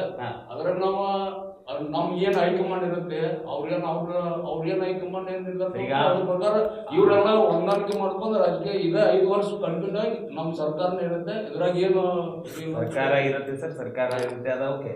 ಚರ್ಚೆಗಳು ಅದನ್ನ ಬಿಟ್ಟು ಅಭಿವೃದ್ಧಿ ಬಗ್ಗೆ ಏನಾದರೂ ಚರ್ಚೆ ನಿರೀಕ್ಷೆ ಮಾಡಿದ್ರೆ ಈ ಬಾರಿ ತಮ್ಮ ಕಾಂಗ್ರೆಸ್ ಸರ್ಕಾರ ಈ ಬಾರಿ ಉತ್ತರ ಕರ್ನಾಟಕಕ್ಕೆ ಇದನ್ನು ಕೊಡಬಹುದು, ಇದನ್ನು ಮಾಡಬಹುದು ಅಂತಕ್ಕಂಥ ಏನಾದರೂ ವಿಚಾರಗಳನ್ನ ನಿರೀಕ್ಷೆ ಇಟ್ಕೋಬಹುದು ಅಂತ? ಅಭಿವೃದ್ಧಿ ಆಗ್ತಾ ಇದೆಲ್ಲ, ಅಭಿವೃದ್ಧಿ ಎಲ್ಲ ನಡೀತಾ ಇದೆ. ಅದ್ರಾಗ 5 ಯೋಜನೆಗಳಿಂದ ಅದನ್ನ ನೀರು ಮಾತ್ರ ನಾವೆಲ್ಲ ರಸ್ತೆ ಆಗಲಿ ಎಲ್ಲ ಸುಧಾರಣೆ ಆಗ್ತಾ ಇದೆ. ಉತ್ತರ ಕರ್ನಾಟಕಕ್ಕೆ ಕಾಂಗ್ರೆಸ್ನ ಕೊಡುಗೆ ಇಡೀ ಉತ್ತರ ಕರ್ನಾಟಕ ಆಗ್ತಾ ಇದೆ ಸರ್. ಈಗ ಹೇಳ್ತಾ ಇದ್ದೆ, ನಾನು ಮಾತಾಡ್ತಾ ಇದ್ದೆ, ನನ್ನ ಪ್ರಶ್ನೆ ವಿಜಯ್ ಗುಡದಾರಿ ಅವರಿಗೆ. ಸರ್, ಈಗ ಹೇಳ್ತಾ ಇದ್ರಿ CM DCM ಚರ್ಚೆ ಆಗ್ತಾ ಇದೆ, 2.5 ವರ್ಷ ಆಗಿತ್ತು ಅಂತೇಳಿ. ತಮ್ಮ ನಾಯಕರು ನಾಳೆ ಸದನದಲ್ಲಿ ಇದನ್ನೇ ಚರ್ಚೆ ಮಾಡ್ತಾರ ಅಥವಾ ಅಭಿವೃದ್ಧಿ ಬಗ್ಗೆ ಏನಾದರೂ ಚರ್ಚೆ? ಇಲ್ಲ, ಈ ವಿಷಯನಂತೂ ನಮ್ಮ ನಾಯಕರು ಆಲ್ರೆಡಿ ಅವ್ರು ಡಿಸೈಡ್ ಮಾಡ್ಯಾರ, ಅದನ್ನು ಚರ್ಚೆ ಮಾಡೋಂಗಿಲ್ಲ. ಅದು ಅವ್ರವ್ರ ಆಂತರಿಕ ಪಕ್ಷದ ವಿಷಯ. ಆದರೆ ಅವರು ಜನರಿಗೆ ಇವರು ನಮ್ಮ ರಮೇಶ್ ಅವ್ರು ಹೇಳ್ದಂಗೆ 5 ಯೋಜನೆ ಕೊಟ್ಟಿದ್ದೀವಿ, ನಾವು 5 ಯೋಜನೆಯಿಂದ ಅಭಿವೃದ್ಧಿ ಮಾಡ್ತೀವಿ ಅಂತೇಳಿ ಅವ್ರ ಆತ್ಮಸಾಕ್ಷಿ ಬಿಟ್ಕೊಂಡೇಳಿ 5 ಯೋಜನೆಯಿಂದ ಎಷ್ಟು ಡೆವಲಪ್ಮೆಂಟ್ ಆಗ್ತಾ ಇದೆ ಅಂತೇಳಿ. ಎಷ್ಟೋ ಸರ್ಕಾರ ನೌಕರಿ ಪಗಾರ ಕೊಡೋಕ್ಕಾಗಿಲ್ಲ ಅವ್ರಿಗೆ ಇನ್ನೂ. ಅವ್ರು ಪಗಾರ ಕೊಡೋರು ಎಷ್ಟೋ ಸರ್ಕಾರ ನೌಕರರು ಒದ್ದಾಡಕತ್ತಾರೆ, ಅವ್ರು ಇನ್ಸ್ಟಾಲ್ಮೆಂಟ್ ಕಟ್ಟೋಕ್ಕಾಗೋದು. ಅಂಥ ತ್ರಾಸ ಇಟ್ಕೊಂಡು ನೀವು ಗ್ಯಾರಂಟಿ ಯೋಜನೆ ಕೊಟ್ಟರೆ ಒಳ್ಳೇದೈತಿ, ಬಟ್ ಇದಕ್ಕೊಂದು ಮುಂಚಿತವಾಗಿ ಒಂದು ಚರ್ಚೆ ಆಗಬೇಕಾಗಿತ್ತು ನಿಮ್ಮೊಳಗೇ. ಇಷ್ಟು ಕೊಟ್ಟರೆ ಏನಾಗ್ಬೋದು, ಸರ್ಕಾರದಿಂದ ಎಷ್ಟು ಏನಾಗ್ಬೋದು, ಅದು ಏನು ಮಾಡೋಲ್ಲ. ನೀವು ಹಂಗೆ ವೋಟ್ ಬ್ಯಾಂಕ್ ಸಂಬಂಧ ಮಾಡಿದ್ರಿ, ಆಯಿತು 130-40 ಸೀಟ್ ಗೆದ್ರಿ. ಗೆದ್ದು 1ನೇ ದಿವಸದಿಂದ ನಿಮ್ದು ಏನು ಚರ್ಚೆಪ್ಪ ಅಂದರೆ 2.5 ವರ್ಷ ಅವ್ರು 2.5 ವರ್ಷ ಆಗೋದು ಇವ್ ಕಾಯತ್ತಾನೆ, 2.5 ವರ್ಷ ಆಗೋದು ಇವ್ರು ಕಾಯಕತ್ತಾರೆ. ಈಗ 2.5 ವರ್ಷ ಆದ್ಮೇಲೆ 2.5 ವರ್ಷ ಜನ ಸತ್ತ ಹೋಗ್ತಾರೆ. ಈಗ ನಾವು ವಿರೋಧ ಪಕ್ಷದಾಗ ನಾವು ವಿರೋಧ ಮಾಡಾಕತ್ತೀವಿ ಅಂತ ಅವ್ರ ಭಾಷೆ ಬರೋದೇನೋ ವಿರೋಧ ಅದಾರ, ವಿರೋಧ ಮಾಡಾಕತ್ತಾರ ನೋಡ್ರಿ. ಅದನ್ನ ನೀವು ಆಂತರಿಕ ವಿಷಯ ನೀವು ಚಾ ಕುಡ್ಕೊಂತಾರ ಮಾಡ್ರಿ, ಊಟ ಮಾಡೋದು ಅದನ್ನ ಜನರಿಗೆ ಹೇಳ್ಬೇಡ್ರಿ. ಒಂದ್ ದಿವ್ಸ ಡಿಸೈಡ್ ಮಾಡಿ ನೀನು ಯಾರ CM ಆಗಿರಪ್ಪ 5 ವರ್ಷ ಸರ್ಕಾರ ಚಂದ ಕೊಡ್ರಿ, 140 ಸೀಟ್ ಕೊಟ್ಟಾರ ಅಂದ್ರೆ ನಿಮ್ಗೆ ನಂಬಿ ಕೊಟ್ಟಾರ. ನಮ್ಮ ಬಿಜೆಪಿ ಹೌದಾ 5 ವರ್ಷದಾಗ ನಾವು ಬಿಜೆಪಿ ಸರ್ಕಾರ ಆಡಳಿತ ಮಾಡಿಲ್ಲ ಅಂತ ಕೊಟ್ಟಾರ ಮಾಡ್ರಿ, ಆಯ್ತು ನಿಮ್ಗೆ ಒಪ್ಪುಗೊತ್ತಿ. ಈಗ ಅದನ್ನ ಚರ್ಚೆ ನೀವು ಮಾಡಬಾರ್ದು. ಈಗ ಜನರು ಎಷ್ಟು ಒದ್ದಾಡಕತ್ತಾರ. ನೀವು ಇಲ್ಲೇ ರಾಮದುರ್ಗದ ಹಿಂದಿನ ಪೀಠದಾಗ ಎಷ್ಟು ವರ್ಕ್ ಆಗಿತ್ತು. ನಮ್ಮ ವಿಜಯ್ ನಾಯಕ್ ಅವರು ಒಂದು ಮಾತು ಹೇಳಿದ್ರು, ಬೊಮ್ಮಾಯಿಯವರು ಇಲ್ಲಿ ನಮ್ಮ ಉತ್ತರ ಕರ್ನಾಟಕದ ಬೊಮ್ಮಾಯಿಯವರು CM ಆದಾಗ ಅತಿ ಹೆಚ್ಚು ಅನುದಾನ ನಮ್ಮ ಉತ್ತರ ಕಡೆ ಅದರ ಸ್ಪೆಷಲಿ ನಮ್ಮ ಬೆಳಗಾವಿ ಜಿಲ್ಲೆಗೆ ಸಿಕ್ಕಾವು. ಆದ್ರೆ ನಮ್ಮ ದುರದೃಷ್ಟ ಅದು ಸರಿಯಾಗಿ ಉಪಯೋಗ ಆಗಿಲ್ಲ, ಅದನ್ನು ನಾವು ಒಪ್ಕೊಳ್ಬೇಕಾಗ್ತೈತಿ. ಅದೇ ರೀತಿ ನಮ್ಮ ಬೆನ್ನಿಯವರು ಒಂದು ಮಾತಿದ್ರು, ಸೆಂಟ್ರಲ್ ಗೌರ್ಮೆಂಟ್ದಿಂದ ಅಷ್ಟು ಫಂಡ್ ಬರ್ತಿತ್ತು, ಈ ಸಲ ಬರವಲ್ತಂತೇಳಿ. ಅವರು ಸ್ವತಃ ಅವರು ಪ್ರಧಾನಮಂತ್ರಿ ಇದ್ದಾಗ ರಾಜೀವ್ ಗಾಂಧಿ ನಾವು ಅಲ್ಲಿ 100 ರೂಪಾಯಿ ಮಾಡಿರಿ, ಇಲ್ಲಿ 1 ರೂಪಾಯಿ ಬಂದು ಮುಡ್ತೈತೆ ಅಂತೇಳಿ. ಅಂಥ ಸಿಚುವೇಶನ್ದಾಗ ನರೇಂದ್ರ ಮೋದಿ ಅವ್ರು ಬಂದು ಆಡಳಿತವನ್ನು ಕ್ಲೀನ್ ಮಾಡಿ ಯಾವುದೋ ಒಂದು ಸರ್ಕಾರಿ ಯೋಜನೆ ಮಾಡ್ಬೇಕಾದ್ರೆ ಜನರಿಗೆ ಮುಟ್ಟಬೇಕಂತೇಳಿ ಅವ್ರು ಪ್ರತಿಯೊಂದೂ ಅಕೌಂಟಬಿಲಿಟಿ ಮಾಡಿ ಇವತ್ತು ಒಂದು ಬಿಜಾಪುರ ಅಂತ ಹಿಂದುಳಿದ ಜಿಲ್ಲೆ ಒಳಗೆ ಒಂದು ಏರ್ಪೋರ್ಟ್ ಆಗ್ತೈತಿ, ರಾಯಚೂರು ಅಂತ ಇದ್ರೊಳಗೆ IIT ಆಗ್ತೈತಿ, ಮತ್ತು ಎಂತೆಂತಲ್ಲಿ ನಮ್ದೊಂದು ಹೈಕೋರ್ಟ್ ಆಗ್ತಾವ ಅಂತಂದ್ರೆ ಅದ್ರ ಅರ್ಥ ನಮ್ಮ ನಾಯಕರಲ್ಲಿ ಮುಂದೆ ನಾವು ಜನರಿಗೆ ಅಭಿವೃದ್ಧಿ ಮಾಡ್ಬೇಕಂತ ಇದ್ದಾಗ ಮಾಡ್ಯಾರ. ಅದನ್ನು ಬರೀ ಅಧಿಕಾರಕ್ಕೋಸ್ಕರ ಸಿಕ್ಕೊಂಡಿದ್ರು ಅವರು, ಒಂದು ಏನೋ ಒಂದು ಸುಳ್ಳು ಭರವಸೆ ಬರ್ಬೋದಾಗಿತ್ತು. ಸೊ ಅದಕ್ಕೆ ದಯವಿಟ್ಟು ನೀವು 5 ಗ್ಯಾರಂಟಿ ಕೊಟ್ಟಿರಲ್ಲ ಕೊಡಿ, ಜನರಿಗೆ ಅವ್ನು ಉದ್ಧಾರನೂ ಮಾಡಿರಿ. ಅದೇ ರೀತಿ ನೀವು ಸಾರ್ವಜನಿಕವಾಗಿ ಏನು ಬೇಕಾಗೈತಿ, ರೋಡ್ ಬೇಕು, ಗಟರ್ ಬೇಕು, ನಮ್ಮ ವ್ಯವಸ್ಥೆ ಬೇಕು, ಅದನ್ನ ಸರಿಯಾಗಿ ಮಾಡಿರಿ. ವ್ಯವಸ್ಥೆಗಳು ಸರಿ ಆಗ್ತಾ ಇಲ್ಲ. ಕಾಂಗ್ರೆಸ್ ಗ್ಯಾರಂಟಿ. ಪವನ್ ದೇಶಪಾಂಡೆ ಸಾಹೇಬರು ನಮ್ಮ ರಮೇಶಿಗೆ ಅವ್ರು ನೀವು ಪ್ರಶ್ನೆ ಮಾಡಿದ್ರಿ. ಹೇಳಿ. ಉತ್ತರ ಕರ್ನಾಟಕಕ್ಕೆ ಕಾಂಗ್ರೆಸ್ ಅವರು ಏನು ಕೊಡಿ? ಏನು ಕೊಡಿ? ಆಲಮಟ್ಟಿ ಜಲಾಶಯ, ಇಡಕಲ್ ಜಲಾಶಯ, ಆಲಮಟ್ಟಿ ಜಲಾಶಯ ಕೊಟ್ಟಿಲ್ಲ ಸರ್. ಏನು ಸರ್ ತಪ್ಪು ಮಾಹಿತಿ ಕೊಡ್ಬೇಕು. ಸೂಫಾ ಡ್ಯಾಮ್, ಇವು ಏನು ಎಲ್ಲ ಅಣೆಕಟ್ಟುಗಳದಲ್ಲ, ಇದೆಲ್ಲ ಕಾಂಗ್ರೆಸ್ದವ್ರ ಕೊಡುಗೆ. ಇವತ್ತು 7 ಮೀಟ್ರ್ ಕಂಬ ತೆಗೆದು 9 ಮೀಟ್ರು ಇವು ಏನು ಕರೆಂಟ್ ಏನು ಅದಾವಲ್ರಿ, ಇಷ್ಟು ಕಾಂಗ್ರೆಸ್ದ ಕೊಡುಗೆನ. ಬಿಜೆಪಿ ಕೊಡುಗೆ. ಈಗ ನಮ್ಮ ಕೊಡುಗೆ ಮೇಲೆ ಇವ್ರು ಲೇಬಲ್ ಹಚ್ಚಾಕೊಂಡ್ರೆ ಅಷ್ಟೇ, ಅದು ಬಿಟ್ಟ ಬೇರೆ ಯಾವುದು ಇವರು ಮಾಡಿದ್ರು ಯಾವುದೋ ಒಂದು ಕೆಲಸ ಇಲ್ಲ. ಒಂದೇದು ಗ್ಯಾರಂಟಿ ಬಗ್ಗೆ ಬೇರೆ ಕುಂಠಿತ ಆಗತ್ತೋ ಅಭಿವೃದ್ಧಿ ಅಂತಂದ್ರೆ, ಒಂದು ಬಡವರ ಮನೆ ನಡಿಬೇಕಂತಂದ್ರೆ 2,000 ರೂಪಾಯಿ ಆ ಮನೆ ಮಹಿಳಾ ಮುಖ್ಯಸ್ಥಿಗೆ ಕರೆಂಟ್. ಒಂದು ನಿಮಿಷ ವಿಜಯ್ ಅವ್ರು, ಒಂದು ನಿಮಿಷ ವಿಜಯ್. ಒಂದು ಕರೆಂಟ್ ಫ್ರೀ 200 ಯೂನಿಟ್, ಅದ್ರ ಜೊತೆಗೆ 10 kg ಅಕ್ಕಿ, ಆಮೇಲೆ ಬಸ್ಸಲ್ಲಿ ಪ್ರಯಾಣ ಮಾಡೋಕ್ಕೆ ಫ್ರೀ. ಈ ಎಲ್ಲ ಯೋಜನೆ ಅದು ಶ್ರೀಮಂತರಿಗೆ ಅದು ಗೊತ್ತಾಗೋದಿಲ್ಲ. ಆದರೂ ಶ್ರೀಮಂತರು ತೊಗೊಳಕತ್ತಾರೆ ಮತ್ತು ಬೋಗಸ್ ಇದನ್ನು. ಆದ್ರೆ ಬಡವರಿಗೆ ಅದ್ರ ಬಗ್ಗೆ ಅರಿವು ಐತಿ. ಅದರಿಂದ ಏನು ನಮ್ಗೆ ಗಿನ್ನಿಸ್ ರೆಕಾರ್ಡ್ ಹಂಗೆ ಸುಮ್ಮನೆ ಕೊಡ್ತಾರೇನ್ರಿ? ಇಡೀ ಪ್ರಪಂಚದಲ್ಲಿ ಯಾವ ಯೋಜನೆ ಸಕ್ಸಸ್ ಆಕೈತಿ ಅದಕ್ಕೆ ಗಿನ್ನಿಸ್ ದಾಖಲೆ ಒಳಗೆ ಅದನ್ನು ದಾಖಲೆ ಮಾಡ್ತಾರೆ. ಸುಮ್ಮನೆ ಅಲ್ಲಿ ಯಾರು ನಮ್ಮ ಸಿದ್ದರಾಮಯ್ಯ ಅವರು ಇಲ್ಲ ಗಿನ್ನಿಸ್ ರೆಕಾರ್ಡ್ ಮಾಡೋರು, ಅಲ್ಲಿ ಯಾರು ಮೋದಿಜಿಯವರು ಇಲ್ಲ. ಮೋದಿಜಿಯವರು ಮತ್ತು ನಮ್ಮ ಯಾರು ನಿರ್ಮಲಾ ಸೀತಾರಾಮನ್ ಅವರು ಕರ್ನಾಟಕಕ್ಕೆ ಹೊಗಳಾಗ್ತಾರೆ. ಪ್ರತಿಯೊಂದು ಯೋಜನೆ ಪ್ರತಿಯೊಂದು ಇದರಲ್ಲಿ ಕರ್ನಾಟಕ ನಂಬರ್ 1 ಐತಿ ಇಂಪ್ಲಿಮೆಂಟೇಷನ್ ಮಾಡೋದ್ರಲ್ಲಿ. ಈಗ ಇವ್ರು ಮಾಡಿಟ್ಟು ಹೋಗಿದ್ದು 40-45 ಸಾವಿರ ಕೋಟಿ ಅಡ್ವಾನ್ಸ್ ಎಲ್ಲ ಟೆಂಡ್ರಿಂಗ್ ಎಲ್ಲ ಮಾಡಿ ಹೋಗಿದ್ದನ್ನು ಈ ಸರ್ಕಾರ ಭರಿಸ್ತಾ ಇದೆ. ಸ್ವಲ್ಪ ಸ್ಲೋ ಇದೆ, ಅದನ್ನು ಖಂಡಿತವಾಗಿಯೂ ಭರ್ಜರಿ ಕ್ಲಿಕ್ ಆಕೈತಿ. ಯಾಕಂದರೆ 2013 ಸರ್ಕಾರ ಬರಬೇಕಾದ್ರೂ ಇದೇ ರೀತಿ ಯಡಿಯೂರಪ್ಪ ಅವ್ರು ಮಾಡಿ ಹೋಗಿದ್ರು. ಆಮೇಲೆ ಭರ್ಜರಿ ಕ್ಲಿಕ್ ಆಯ್ತು. ಇನ್ನು 2.5 ವರ್ಷ ಸುರುಮಳಿ. ಈಗ ನಮ್ಮ ಶಾಸಕರಿಗೆ ಇವತ್ತು ನಾವು ಧನ್ಯವಾದ ಹೇಳ್ಬೇಕು. ಪುರಸಭೆಯಿಂದ ನಗರಸಭೆ ಆಯಿತು. ಎಷ್ಟು ಬೇಕು ನಿಮ್ಗೆ ಅನುದಾನ ಈಗ ಶಹರದಲ್ಲಿ? ಈಗ ಇದೆಲ್ಲ ಮಾಡಿದ್ವಲ್ಲ, ಯಾವುದು UIDSSMT 39 ಕೋಟಿ. ಇವತ್ತು ರಾಮದುರ್ಗ ಶಹರದಲ್ಲಿ ಎಲ್ಲ ಕಡೆ CC ರಸ್ತೆ. ಈಗ ವಿಶೇಷ ಅನುದಾನ 20 ಕೋಟಿ ಮತ್ತೆ ಪುರಸಭೆಗೆ ಬಂದಿತ್ತು. ಈಗ ನಗರಸಭೆ ಐತಿ. ಈಗ 50 ಕೋಟಿ ಅನುದಾನ ಬರ್ತಕ್ಕಂಥ ಒಂದು ಇದೈತಿ. ಈಗ ಉತ್ತರ ಕರ್ನಾಟಕ ಅಭಿವೃದ್ಧಿ ಆಗಬೇಕಲ್ಲ. ಇಲ್ಲಿ ಬಸವರಾಜ ಬೊಮ್ಮಾಯಿ ಸಾಹೇಬರು ಉತ್ತರ ಕರ್ನಾಟಕದಿಂದ ಇದ್ದರು, ಜಗದೀಶ್ ಶೆಟ್ಟರ್ ಸಾಹೇಬರು ಉತ್ತರ ಕರ್ನಾಟಕದಿಂದ ಇದ್ದರು. ಬಸವರಾಜ ಬೊಮ್ಮಾಯಿ ಸಾಹೇಬರದ ಅವ್ರ ತಂದೆಯವರು ಕೂಡ ಉತ್ತರ ಕರ್ನಾಟಕದಿಂದ ಇದ್ದರು. ಆವಾಗಲೂ ಅಭಿವೃದ್ಧಿ ಆಗಿಲ್ಲ. ಪಕ್ಷದ ಮೇಲೆ ಹೋಗೋದು ಬೇಡ, ಎಲ್ಲರೂ ಕೈ ಜೋಡಿಸಿದಾಗ ಮಾತ್ರ ಇದು ನಮ್ಮದು ಉತ್ತರ ಕರ್ನಾಟಕ ಅಭಿವೃದ್ಧಿ ಆಗೋದು ಸಾಧ್ಯ. ಪಕ್ಷಾತೀತವಾಗಿ. ಯಾಕಂತಂದರೆ 1-2 ಬಜೆಟ್ ಮಂಡನೆ ಮಾಡಿಲ್ಲ ಸಿದ್ದರಾಮಯ್ಯ ಸಾಹೇಬರು. ಅವ್ರೀಗ ಯಾವಾಗ 2ನೇ ಅವಧಿಗೆ ಮುಖ್ಯಮಂತ್ರಿ ಆದಾಗ ಪ್ರತಿ ಬಜೆಟಲ್ಲಿ ಉತ್ತರ ಕರ್ನಾಟಕ ಅನ್ಯಾಯ ಮಾಡಿಲ್ಲ. ಈಗ ಹೇಳಿದರು ನಮ್ಮ ಯಾರು ಯಾವುದು ಉತ್ತರ ಕರ್ನಾಟಕಕ್ಕೆ ಅನ್ಯಾಯ ಮಾಡಿಲ್ಲ ಅಂತ ಹೇಳ್ತಿರಲ್ಲ, ಹೌದು. ಏನ್ ಇಂಥ ಒಂದು ಅದ್ಭುತ ಕೊಡುಗೆ ಅಂತ ನಿಮ್ಗೆ ಅನ್ಸುತ್ತೆ? ಸುವರ್ಣಸೌಧ ಯಾರ ಕಾಲದಲ್ಲಿ ಆಗಿದೆ ಸರ್? ಸುವರ್ಣಗ ಅವರು ಯಡಿಯೂರಪ್ಪ ಅವ್ರ ಕಾಲದಲ್ಲಿ. ಕುಮಾರಸ್ವಾಮಿ ಯಡಿಯೂರಪ್ಪ ಕಾಲದಲ್ಲಿ ಸಮ್ಮಿಶ್ರ ಸರ್ಕಾರ. ನೋಡ್ರಿ, ಯಡಿಯೂರಪ್ಪ ಅವ್ರು ಏನ್ ಕೆಲಸ ಮಾಡ್ಯಾರ, ಯಡಿಯೂರಪ್ಪ ಅವರ ಮಾಡ್ಯಾರ ಅಂತ ಹೇಳ್ತೀವಿ ನಾವು. ಆಣೆಕಟ್ಟುಗಳು ಮಾತ್ರ ಕಾಂಗ್ರೆಸ್ದವ್ರ ಕೊಡುಗೆ. ಸಿದ್ದರಾಮಯ್ಯ ಅವರು ಇಷ್ಟು ಗಿನ್ನಿಸ್ ರೆಕಾರ್ಡ್ ಮಾಡಿದ್ರೆ ಅವ್ರಿಗೆ ಮಂಡ್ಯ ಕ್ಷೇತ್ರ ಸಿಗ್ಲಿಲ್ಲ, ಹುಡುಕಾಡಕತ್ತಿದ್ರು. ಅವ್ರ ಕ್ಷೇತ್ರ ಎಲ್ಲಿ ನಿಂತು ಬೀಳ್ತೀನಂತೆ ತಮ್ಮ ಮಗನ ಸರಿಸಿ ನಿಂತ್ರ ಅಷ್ಟು ಜನ ಅಲ್ಲ ಹೇಳಿದ್ರೆ ಅವ್ರಿಗೆ ಸರ್ಕಾರ ಈ ಪಾಲಿಟಿಕ್ಸ್ ಹೋಗೋದು ಬೇಡ ನಾವು. ಅಭಿವೃದ್ಧಿ ನಡೆದೈತಿ, ಅಭಿವೃದ್ಧಿ ಬಗ್ಗೆ ಮಾತಾಡೋದು. ಗಿನ್ನಿಸ್ ರೆಕಾರ್ಡ್ ಅಂದ್ರೆ ಅದಕ್ಕೆ ನಾವು ವಿಷಯ ಹೇಳಿದ್ವಿ. ಈಗ ರೆಕಾರ್ಡ್ ಬರೀ ಏನೋ ಬುಕ್ ಮಾಡಕ್ ಬೇಡ. ನಮ್ಮ ಉತ್ತರ ಕರ್ನಾಟಕಕ್ಕೆ ಈ ಬಂದು 2.5 ವರ್ಷ ಸರ್ಕದಾಗ ವಿಜಯ್ ಗುಡದಾರಿ ಅವ್ರ ಮಾತೇನಂದ್ರೆ ಉತ್ತರ ಕರ್ನಾಟಕದ ಅಭಿವೃದ್ಧಿ ಮಾಡಿ ಅದರಲ್ಲಿ ಗಿನ್ನಿಸ್ ನಮ್ಗೆ ಯಾರು ಸಿಎಂ ಉತ್ತರ ಕರ್ನಾಟಕದ ಸಿಎಂ ಅಂತೇಳಿ ಸಿಎಂ ಅವರು ಬರೀ ಉತ್ತರ ಕರ್ನಾಟಕ ಸಿಎಂ ಅಂತ ಹೇಳಕ್ ಆಗುದಿಲ್ಲ. ಇಡೀ ರಾಜ್ಯ ಗಮನದಲ್ಲಿ ಇಟ್ಕೊಂಡು ಅಭಿವೃದ್ಧಿ ಮಾಡಬೇಕಾಕೈತಿ. ಅತಿ ಹೆಚ್ಚು ನಮ್ದು ಏನು, ನಮ್ಮ ಉತ್ತರ ಕರ್ನಾಟಕ ಅಭಿವೃದ್ಧಿ ಆಗ್ಬೇಕು. ನಾವು ನೀವು ಕೈ ಜೋಡಿಸಿ ಮಾಡೋಣ್ರಿ, ಬೇಡಿಕೆ ಇಡೋನು. ಯಾರು ಬರ್ತಾರಲ್ಲ ಅವ್ರು ಮಾಡಿಕೊಡ್ಲಿ. ಪಕ್ಷಾತೀತವಾಗಿ ಬೇಡಿಕೆ ಇಡೋನಲ್ಲ. ಏನ್ ಸಮಸ್ಯೆ ಏನೈತಿ? ಖಂಡಿತ ಸರ್, ಏನ್ ಹೇಳ್ತೀರಿ ವಿಜಯ ನಾಯಕ್ ಅವರು ಈ ಎರಡು ಕನ್ವರ್ಸೇಷನ್ ಬಗ್ಗೆ? ಇವರಿಬ್ಬರು ಸಂವಾದ ನೋಡಿದ್ರೆ ಅಳಬೇಕು ನಗಬೇಕು ಅನ್ನೋದು ಅರ್ಥ ಆಗ್ತಾ ಇಲ್ಲ. ಯಾಕಂತಂದರೆ ಇಂದಿರಾ ಗಾಂಧಿ ಮತ್ತು ನೆಹರು ಕಾಲಗಳಿಂದ ಬಂದಂಥ ಡ್ಯಾಮ್ಗಳನ್ನು ಮಾಡಿದ್ದನ್ನು ಮುಂದಿಟ್ಟುಕೊಂಡು ಇವತ್ತು ನಮಗೆ ಓಟ್ ಹಾಕ್ರಿ, ನಾವು ಇದನ್ನು ಸಾಧನೆ ಮಾಡಿದ್ದೀವಿ ಅಂತ ಹೇಳ್ತಾ ಇದ್ದಾರೆ ಬೆನ್ನಿಶೆಟ್ಟಿ ಅವರು ಕಾಂಗ್ರೆಸ್ನಿಂದ. ಆಗಿಂದ ಆಗಿರುವಂಥ ಅಭಿವೃದ್ಧಿಗಳನ್ನು ಇಲ್ಲಿವರೆಗೂ ನಾವೇ ಮಾಡಿದ್ದೀವಿ ಅಂತ ಅಂದ್ಕೊಂಡು ಅಲ್ಲಿನ ಓಟ್ಗಳಂದರೆ ಅದರ ನಂತರ ಎಷ್ಟು ಬಾರಿ ಏನೋ ಇಲ್ಲಿ ಅಧಿಕಾರಕ್ಕೆ ಬಂದಿತ್ತು ಕಾಂಗ್ರೆಸ್ಸು, ಅಲ್ಲಿಯ ಯೋಜನೆಗಳೇನು, ಅಲ್ಲಿನ ರೂಪುರೇಷೆಗಳೇನು, ಯಾವುದ್ರ ಬಗ್ಗೆನೂ ಲಿಖಿತ ಅಂಕಿಅಂಶಗಳನ್ನು ಕೊಡೋಕ್ಕೆ ಸಾಧ್ಯನೇ ಇಲ್ಲ. ಅದರ ಪ್ರಕಾರ ಇವರು ವಿಜಯ್ ಗುಡದಾರಿ ಅವರು ಹೇಳಿದರು 5 ಗ್ಯಾರಂಟಿ ಯೋಜನೆಗಳನ್ನು ನಮ್ಮ ಆತ್ಮೀಯ ಮಿತ್ರ ರಮೇಶ್ ಬಂಡಿವಟ್ರು ಹೇಳಿದರು. 5 ಗ್ಯಾರಂಟಿ ಯೋಜನೆಗಳು ಯಶಸ್ವಿಯಾಗಿ ಹೋಗ್ತಾ ಇದ್ದಾವೆ, ಗಿನ್ನಿಸ್ ದಾಖಲೆಯಾಗಿದೆ ಅಂತ ಕೂಡ ಶಫಿ ಬೆನ್ನಿ ಅವರು ಹೇಳಿದರು. 5 ಗ್ಯಾರಂಟಿ ಯೋಜನೆಗಳಿಂದ ಸರ್ಕಾರದಲ್ಲಿ ಇಲ್ಲಿ ಪ್ರತಿಯೊಂದು ಕರ್ನಾಟಕದ ಪ್ರತಿಯೊಂದು ಹಂತದಲ್ಲಿ ಅಭಿವೃದ್ಧಿ ಕುಂಠಿತ ಆಗಿದೆ ಅನ್ನೋದನ್ನು ಇದನ್ನು ನಾವು ಅಲ್ಲಗಳೆಯೋಕ್ಕಾಗೋದಿಲ್ಲ. ಯಾವ ರಾಮದುರ್ಗದ ಅಭಿವೃದ್ಧಿ ಬಗ್ಗೆ ಮಾತಾಡ್ತಾ ಇದ್ದೀರಿ, ರಾಮದುರ್ಗದ ಅಭಿವೃದ್ಧಿಗೆ ಕಡೆಯ ಬಾರಿಗೆ ಈ ಮಧ್ಯದಲ್ಲಿ ಇರುವಂಥ BJP ಗೌರ್ಮೆಂಟನ್ನು ಬಿಟ್ಟರೆ ಕಡೆಯ ಬಾರಿಗೆ ಕಾಂಗ್ರೆಸ್ ಗೌರ್ಮೆಂಟ್ ಇದ್ದಾಗ, ರಾಮದುರ್ಗ ಶಾಸಕರು ಇದ್ದಾಗ ಸುಮಾರು 2.5 ವರ್ಷ ಅಂದರೆ ಅರ್ಧ ಪೀರಿಯಡ್ ಆದ ಅವಧಿಯಲ್ಲಿ 1500 ಕೋಟಿಗಿಂತ ಹೆಚ್ಚಿಗೆ ಅನುದಾನವನ್ನು ತಂದು ಅಭಿವೃದ್ಧಿಯನ್ನು ಮಾಡಿದರು.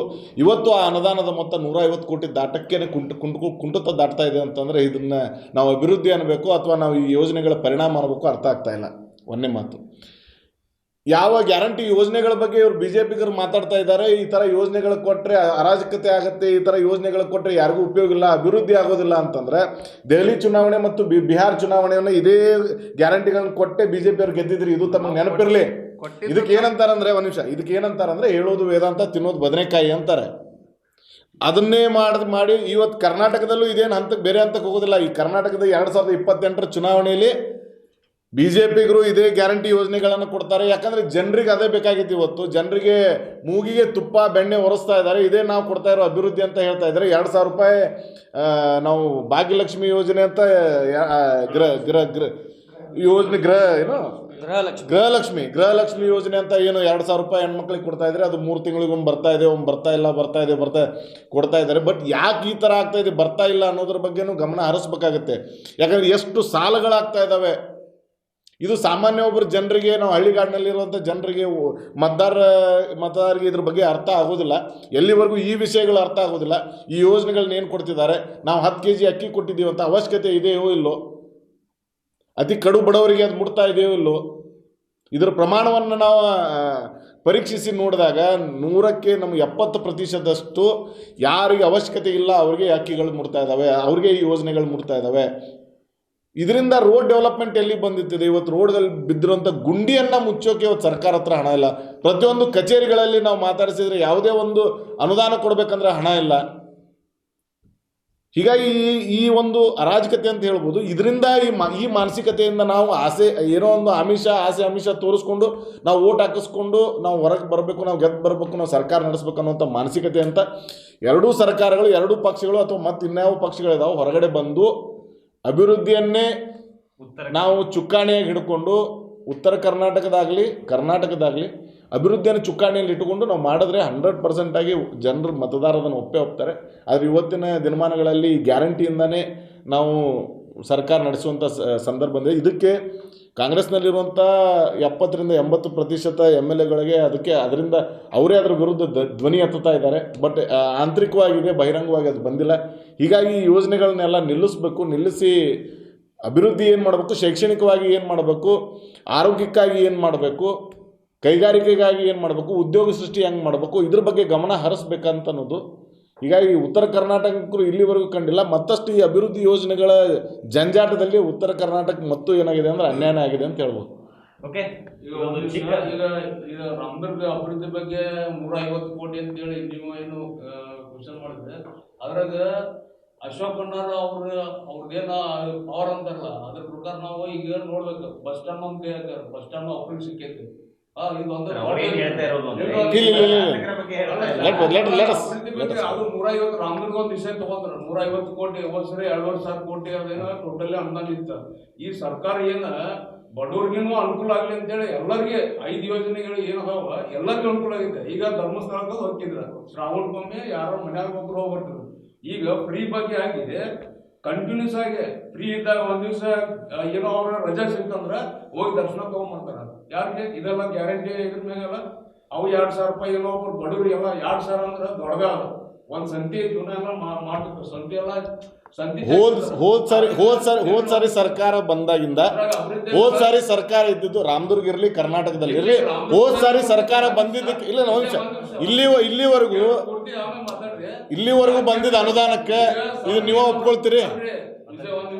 ಈಗ ಇಲ್ಲೇ ರಾಮದುರ್ಗ ನಮ್ಗೆ ಗೊತ್ತಿದ್ದು ಇಷ್ಟು ಉತ್ತರ ಕೊಡ್ತೀವಿ ನಾವು. ರಾಮದುರ್ಗ ಈಗ ಸಣ್ಣ ನೀರಾವರಿ ಇಲಾಖೆ ಸಾಕಷ್ಟು ಯೋಜನೆಗಳು ತಗೊಂಡ್ಬಂದಾರೆ. ಶಾಸಕರ ಕೆಲಸಕ್ಕೆ ಸಂಬಂಧಪಟ್ಟಿದ್ದಲ್ಲ, ಸರ್ಕಾರ ಕಡೆ ಕೊಡೋಕೆ ಅನುದಾನನೇ ಇಲ್ಲ. ಯಾಕೆ ಬಂದಿಲ್ಲ ಹಂಗಾದ್ರೆ ಅನುದಾನ?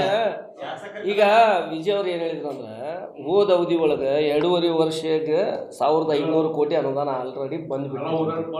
ಅವ್ರಿಗೆ ಒಂದು ವಿಷಯ ಹೇಳ್ತೀನಿ ನಾನು. ವಿಜಯ್ ಅವರು, ನಮ್ಮಲ್ಲಿ ವೀರಭದ್ರೇಶ್ವರ ಏತ ನೀರಾವರಿ ಅದು ಶಾಂಕ್ಷನ್ ಆಗಬೇಕಾಗಿತ್ತು, ಬಸವೇಶ್ವರ ಏತ ನೀರಾವರಿ ಶಾಂಕ್ಷನ್ ಆಗಬೇಕಾಗಿತ್ತು.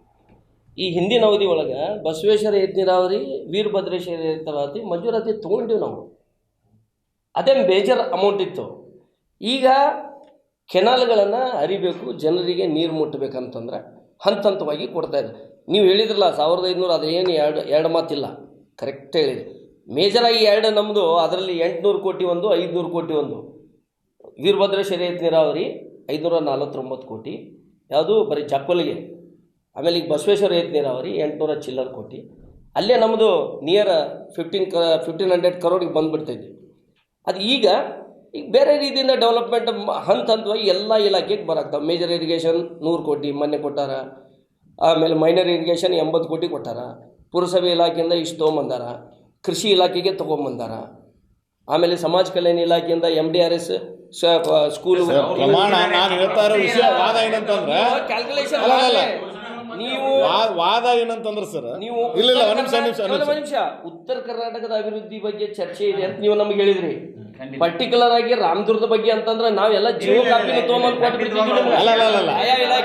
ಅಭಿವೃದ್ಧಿ ಕರ್ನಾಟಕದಲ್ಲಿರುವಂತ ಅಭಿವೃದ್ಧಿ ಇಲ್ಲ, ಕಾಂಗ್ರೆಸ್ ಸರ್ಕಾರದಿಂದ ಕರ್ನಾಟಕದಲ್ಲಿರುವಂತ ಇಲ್ಲ. ನೀವು ಹೇಳ್ತಾ ಇರೋದು ಇದು ವಿಷಯಾಂತರ ಆಗೋದು ಬೇಡ ಎಲ್ಲ ಸರಿ ಇದೆ. ಓಕೆ, ನಾನು ಹೋಗ್ತೇನೆ. ಒಂದು ನಿಮಿಷ ಇಲ್ಲ, ವಿಷಯಾಂತರ ಪ್ರಾರಂಭ ಎಲ್ಲಿಂದ ಆಗುತ್ತೆ ಅಂದ್ರೆ, ನಾವು 5 ಗ್ಯಾರಂಟಿನ ಕೊಟ್ಟಿದ್ದೀವಿ ಅಂತೀರಿ. ಬರೀ ಉತ್ತರ ಕರ್ನಾಟಕಕ್ಕೆ ಮಾತ್ರ 5 ಗ್ಯಾರಂಟಿ ಕೊಟ್ಟಿದ್ರಿ? ಇಲ್ಲ, ಕರ್ನಾಟಕದಾದ್ಯಂತ 5 ಗ್ಯಾರಂಟಿ ಕೊಟ್ಟಿರಿ. ಬರೀ ಇಲ್ಲ ಒಂದು ನಿಮಿಷ ಉತ್ತರ ಕರ್ನಾಟಕಕ್ಕೆ ಮಾತ್ರ ಈ MLAಗಳಿಗೆ ಇಷ್ಟು ಹಣ ಬಂದಿದೆಯಾ? 150 ಕೋಟಿ ಇಲ್ಲ. ಕರ್ನಾಟಕದಾದ್ಯಂತ ಎಲ್ಲ MLAಗಳಿಗೆ ಇದೇ ಥರ ಇದೆ ಪರಿಸ್ಥಿತಿ. ಆಗಿಂದಕ್ಕೂ ಈಗಿಂದಕ್ಕೂ 10 ಪಟ್ಟರಷ್ಟು ಕಡಿಮೆ ಅವ್ರಿಗೆ ಅನುದಾನ ಬಂದಿದೆ. ಇದನ್ನೆಲ್ಲರೂ ಒಪ್ಕೊಳ್ಬೇಕಾದ ಸಂಗತಿ. ಏನಾಗಿದ್ರಿ ಚರ್ಚೆ ಒಳಗೆ ಇದ್ರೊಳಗೆ ಯಾವ ಶಾಸಕರು ಏನ್ ಮಾಡಕ್ ಸಾಧ್ಯ ಇದೆ? ವಾಸ್ತವವಾಗಿ ನಡೆದಿರೋದು ಚಳಿಗಾಲ ಅಧಿವೇಶನ ಉತ್ತರ ಕನ್ನಡ ಸಮಸ್ಯೆ, ಜ್ವಲಂತ ಸಮಸ್ಯೆ. ನೀವು ವಿಷಯಾಂತರ ಮಾಡಬೇಡ್ರಿ. ಗ್ಯಾರಂಟಿ ಯೋಜನೆಗಳು ಆಗುದು ಬೇಡ. ನಮ್ಮ ಉತ್ತರ ಕರ್ನಾಟಕ ಏನ್ ಬೇಕು, ಹಿಂಗಾಗಿ ನಮ್ಮ ಉತ್ತರ ಕಡೆಗೆ ಕೊನೆಯದಾಗಿ ನಿಮ್ಮ ಬಿಜೆಪಿಯಿಂದ ಉತ್ತರ ಕರ್ನಾಟಕಕ್ಕೆ ಏನ್ ಅಭಿವೃದ್ಧಿ ಬಗ್ಗೆ ಚರ್ಚೆ ಮಾಡ್ತೀವಿ ನಾಳೆ ಅಧಿವೇಶನ? ನಿಮ್ಮ ನಾಯಕರಿಗೆ ಏನ್ ಸಂದೇಶ? ನಾಯಕರು ಮೊನ್ನೆ ಬಂದಾರ. ಈಗ ಆಲ್ರೆಡಿ ನಾಳೆಯಿಂದ ಅವ್ರ ಮೀಟಿಂಗ್ಸ್ ಇದೆ. ಈ ಸಲ ನಾವು 4 ದಿವಸ ಅಧಿವೇಶನದೊಳಗೆ ನಮ್ಮ ಎಲ್ಲ ವಿರೋಧ ಪಕ್ಷ ನಾಯಕರಾದಂಥ ಆರ್ ಅಶೋಕ್ ಅವರು, ವಿಜೇಂದ್ರ ಅವರು ಹೋಗಿ 4 ದಿವಸ ಪರ್ಟಿಕ್ಯುಲರ್ ಆಗಿ ಉತ್ತರ ಕನ್ನಡ ಬಗ್ಗೆ ಚರ್ಚೆ ಮಾಡ್ಬೇಕಂತ ಆಲ್ರೆಡಿ ಡಿಸೈಡ್ ಮಾಡ್ಯಾರ. ಪ್ರತಿಯೊಂದು ಉತ್ತರ ಕನ್ನಡ MLAಗಳಿಗೆ ಸ್ಪೆಸಿಫಿಕ್ ಆಗಿ ಟೈಮ್ ಕೊಡ್ಬೇಕಂತ ಕೇಳ್ಕೊಂಡ್ರ. ಸೊ ಇವ್ರು ಕಾಂಗ್ರೆಸ್ ಸರ್ಕಾರದ ನಮ್ಗೆ ಹೆಂಗೆ ಅವಧಿ ಕೊಡ್ತಾರೆ ನೋಡ್ಕೊಂಡು ಅದ್ರ ಬಗ್ಗೆ ಚರ್ಚೆ ಮಾಡ್ತೀವಿ. ಈ ಸಲ ಮಾತ್ರ ನಮ್ಮ ವಿರೋಧ ಪಕ್ಷದವರು ಕಂಪಲ್ಸರಿಯಾಗಿ ಉತ್ತರ ಕನ್ನಡ ಬಗ್ಗೆ ಚರ್ಚೆ ಮಾಡ್ಬೇಕಂತೇಳಿ ನಾವು BJP ಪರವಾಗಿ ಡಿಸೈಡ್ ಮಾಡಿದ್ದೀವಿ. ವಿಜಯ್ ಅವರೇ, ಒಂದ್ ನಿಮಿಷ, ಆಮೇಲೆ ಬರ್ತೀನಿ. ಸರ್ ಹೇಳಿ, ಉತ್ತರ ಕರ್ನಾಟಕ ಬಗ್ಗೆ ನಾಳೆ ಅಧಿವೇಶನದಲ್ಲಿ ನಿಮ್ಮ ಒಂದು ನಿಲುವೇನು, ಅಂದ್ರೆ ಏನ್ ಚರ್ಚೆ ಆಗ್ಬೇಕು? ನಿಲುವು ಅಂತಂದ್ರೆ ಉತ್ತರ ಕರ್ನಾಟಕದ ಬಗ್ಗೆ ಚಿಂತನೆ ಮಾಡಬೇಕಾಗಿದ್ದು ಇಲ್ಲಿ ಉತ್ತರ ಕರ್ನಾಟಕದಲ್ಲಿರುವಂಥ ಚುನಾಯಿತ ಜನಪ್ರತಿನಿಧಿಗಳು. ಉತ್ತರ ಕರ್ನಾಟಕದಲ್ಲಿರುವಂಥ ಚುನಾಯಿತ ಜನಪ್ರತಿನಿಧಿಗಳಿಗೆ ಯಾವತ್ತೂ ದಕ್ಷಿಣ ಕರ್ನಾಟಕದಲ್ಲಿ ಅವರಿಗೆ ಬೆಲೆ ಸಿಗುತ್ತೆ, ಜನಪ್ರತಿನಿಧಿಗಳಿಗೆ ಬೆಲೆ ಸಿಗುತ್ತೆ, ಅವಾಗ ಅವ್ರ ಧ್ವನಿಗೂ ಬೆಲೆ ಸಿಗುತ್ತೆ. ಅವಾಗ ಉತ್ತರ ಕರ್ನಾಟಕ ಅಭಿವೃದ್ಧಿ ಬಗ್ಗೆ ಅವ್ರು ಮಾತಾಡ್ಬೋದು, ಅವಾಗ ಅವರು ಅನುದಾನವನ್ನು ಹಾಕ್ಬೋದು. ಅಲ್ಲಿವರೆಗೆ ದಕ್ಷಿಣ ಕರ್ನಾಟಕದಲ್ಲಿ ಆಡಳಿತ ಮಾಡ್ತಾ ಇರುವಂಥ ಅನೇಕರು ಇವತ್ತು ಯಾವುದೇ ರೀತಿ ಅಂದರೆ ಈ ಉತ್ತರ ಕರ್ನಾಟಕವನ್ನು ಕಡೆಗಣಿಸ್ತಾನೆ ಬಂದಿದ್ದಾರೆ. ಅದರ ಪ್ರಕಾರ ಅವ್ರು ಮಾಡೇ ಮಾಡ್ತಾರೆ. ಬಟ್ ಈ ಬಾರಿ ಯಾರು ನಾವು ಅಟ್ಲೀಸ್ಟ್ ಅದನ್ನು ಎಕ್ಸ್ಪೆಕ್ಟ್ ಮಾಡ್ಬೋದು. ಏನಪ್ಪ ಅಂತಂದ್ರೆ ಏನು ಬೇಕು ಅಂತ ಉತ್ತರ ಕರ್ನಾಟಕಕ್ಕೆ ಅತ್ಯವಶ್ಯ ಕೈಗಾರಿಕೆಗಳಲ್ಲಿ ಅಭಿವೃದ್ಧಿ ಕಾಣಬೇಕು, ಬೃಹತ್ ಕೈಗಾರಿಕೆಗಳ ಯೋಜನೆಗಳನ್ನು ಕೊಡಬೇಕು, ಕನೆಕ್ಟಿವಿಟಿ ಮೇನ್ ಬೇಕು, ಶಿಕ್ಷಣ ವ್ಯವಸ್ಥೆ ಆಗಬೇಕು, ಸಾರಿಗೆ ವ್ಯವಸ್ಥೆ ಸರಿಯಾಗಿರಬೇಕು, ರಸ್ತೆ ತೆಗೆದು ಗುಂಡಿಗಳನ್ನು ಮುಚ್ಚಿರಬೇಕು, ಸಾರಿಗೆ ವ್ಯವಸ್ಥೆ ಸರಿಯಾಗಿ ಆಗಬೇಕು, ಅನುದಾನ ಸಾಕಷ್ಟು ಪ್ರಮಾಣದಲ್ಲಿ ಯಾವ ರೀತಿ ದಕ್ಷಿಣ ಕರ್ನಾಟಕದಲ್ಲಿ ಯಾವ ರೀತಿ ಅನುದಾನದ ಬಿಡುಗಡೆ ಆಗ್ತಾ ಇದೆ ಅದೇ ರೀತಿ ಇಲ್ಲಿನ ಶಾಸಕರಿಗಾಗಲಿ ಇಲ್ಲಿನ ಕ್ಷೇತ್ರಗಳಿಗಾಗಲಿ ಆ ರೀತಿ ಅನುದಾನ ಬಿಡುಗಡೆ ಆದರೆ ಮಾತ್ರ ಉತ್ತರ ಕರ್ನಾಟಕ ಅಭಿವೃದ್ಧಿ ಆಗುತ್ತೆ. ಹೀಗಾಗಿ ಇದನ್ನು ಈ ಬಾರಿ ನಮ್ಮ ಕರ್ನಾಟಕ ಸರ್ಕಾರ ಮನಗಾಣಬೇಕು ಅಂತ ಹೇಳ್ತೀವಿ. ಬರ್ತೀನಿ. ಶಫಿ ಅವರೇ, ನೀವು ಹೇಳ್ತಾ ಇದ್ರಿ ಪಕ್ಷಾತೀತವಾಗಿ ಮಾಡಬೇಕು ಅಂತ. ಈಗಾಗಲೇ ಸಾಕಷ್ಟು ನೀವು ರೈಲ್ವೆ ಹೋರಾಟದಲ್ಲಿ ಕೂಡ ಮುಂಚೂಣಿಯಲ್ಲಿದ್ದೀರಿ. ಸೊ ಈ ಬಾರಿ ಅಧಿವೇಶನದಲ್ಲಿ ರೈಲ್ವೆ ಹೋರಾಟದ ಬಗ್ಗೆ ಮತ್ತೆ ಏನಾದರೂ ಚರ್ಚೆ ಆಗಬೇಕಂತಾರೆ, ಮತ್ತೆ ಇದರ ರೈಲ್ವೆ ಹೋರಾಟದ ಹೊರತಂತೆ ಮತ್ತೇನೆಲ್ಲ ವಿಷಯಗಳು ಚರ್ಚೆ? ಈಗ ಯಾವುದೇ ಸರ್ಕಾರ ಇರಲಿ, ಬೆಳಗಾವಿ ಚಳಿಗಾಲ ಅಧಿವೇಶನದ ಅವಧಿ ಏನೈತಲ್ಲ, ಯಾವ ಸರ್ಕಾರ ಬಂದರೂ ಅದು ಅವಧಿ ವಿಸ್ತರಣೆ ಮಾಡಿಲ್ಲ. ಕೇವಲ 10. ಈ ಉತ್ತರ ಕರ್ನಾಟಕದ ಚಳಿಗಾಲದ ಅಧಿವೇಶನದಲ್ಲಿ ಉತ್ತರ ಕರ್ನಾಟಕ ಅಭಿವೃದ್ಧಿ ಆಗಬೇಕಂದ್ರೆ ಮೊಟ್ಟ ಮೊದಲನೇದಾಗಿ ಈ ಅಧಿವೇಶನದ ಅವಧಿ ವಿಸ್ತರಣೆ ಆಗಬೇಕು. ಒಂದೇದು. ಇಲ್ಲಿ ಯಾಕೆ ಹೋರಾಟಗಳು ಜಾಸ್ತಿ ಆಗ್ತಾವ ಅಂತಂದ್ರೆ ವರ್ಷದಲ್ಲಿ ಆಗ್ತಕ್ಕಂಥ ಒಂದೇ ಒಂದು ಅಧಿವೇಶನ. ಎಲ್ಲರೂ ತಮ್ಮ ಹಕ್ಕನ್ನು ಪಡೆಯೋಕ್ಕೆ ಅದನ್ನು ಹೋರಾಟದ ಮೂಲಕವಾಗಿ ಅಲ್ಲಿ ಬರ್ತಾರೆ. ಇಲ್ಲಿ ನಾವು ಬರೀ 15 ದಿವಸ ಇದನ್ನು ನಾವು ಚರ್ಚೆ ಮಾಡಿದರೆ ಅಲ್ಲಿ ಹೋರಾಟ ಮಾಡ್ತಕ್ಕಂಥವ್ರಿಗೆ ನ್ಯಾಯ ಸಿಗಬೇಕು, ಅವ್ರಿಗೂ ನ್ಯಾಯ ಸಿಗಬೇಕು. ಮತ್ತು ಉತ್ತರ ಕರ್ನಾಟಕದ ಅಭಿವೃದ್ಧಿ ಆಗ್ಬೇಕಂದ್ರೆ ಯಾವುದೇ ಒಂದು ಪರ್ಟಿಕ್ಯುಲರ್ ಇಲಾಖೆ ನಾನು ನಿಮ್ಗೆ ಹೇಳೋದಿಲ್ಲ, ಸರ್ಕಾರದ ಎಷ್ಟು ಇಲಾಖೆಗಳು ಅದಾವೆ ಅಷ್ಟು ಇಲಾಖೆಯಲ್ಲಿ ಅಭಿವೃದ್ಧಿ ಹೊಂದಬೇಕು. ಮತ್ತು ಇದನ್ನು ಈ ಕೆಲಸ ನಮ್ಮ ಸರ್ಕಾರ ಮಾಡಾಕತ್ತೈತಿ. ಪಕ್ಷಾತೀತವಾಗಿ ಮಾಡಿದ್ರೆ ಇನ್ನೂ ಹೆಚ್ಚಿಗೆ ಅಭಿವೃದ್ಧಿ ಆಗ್ತೈತಿ. ಆಮೇಲೆ ರೈಲ್ವೇದು ಬಗ್ಗೆ ನೀವೇನು ಹೇಳಿದ್ರಿ, ರೈಲ್ವೆ ಮಾತ್ರ ಈ ರೈಲು ಯಾಕಂದರೆ ಬೆಳಗಾವಿ ಮತ್ತು ಧಾರವಾಡ ಏನು ಒಂದು ನಮ್ಮ ಸುರೇಶ್ ಅಂಗಡಿಯವ್ರ ಕನಸು ಅಂತ ಹೇಳ್ತಾರೆ, ಯಾವ ಒಂದು ವೇಗಗತಿಯಲ್ಲಿ ಆ ಕೆಲಸವನ್ನು ಮಾಡಿದ್ದಾರೆ, ಅದೇ ರೀತಿ ನಮ್ಮ ಲೋಕಾಪುರ ರಾಮದುರ್ಗ ಯಲ್ಲಮ್ಮಗುಡ್ಡ ಮಾರ್ಗವಾಗಿ ಧಾರವಾಡ ರೈಲು ಇದೇನು ಬೇಕಂಥೇಳಿ ಇಲ್ಲಿ ಜನರ ಏನು ಬೇಡಿಕೆ ಐತಿ, ಈ ಅಧಿವೇಶನದಲ್ಲಿಯೂ ಕೂಡ ಅದನ್ನು ಚರ್ಚೆ ಆಗಬೇಕು. ಅದಕ್ಕೆ ಒಂದು ಏನಿಲ್ಲ, ಕೇಂದ್ರ ಸರ್ಕಾರಕ್ಕೆ ಇಲ್ಲಿಂದ ಒಂದು ಪ್ರಸ್ತಾವನೆ ಹೋಗಬೇಕು. ಮತ್ತು ನಮ್ಮ ಲೋಕಸಭಾ ಕ್ಷೇತ್ರದ ಮಾನ್ಯ ಸಂಸದರು ಇದರ ಬಗ್ಗೆ ಸಂಪೂರ್ಣವಾಗಿ ಅದನ್ನು ಜವಾಬ್ದಾರಿ ತಗೊಂಡು ಕೆಲಸವನ್ನು ಮಾಡಕತ್ತಾರೆ.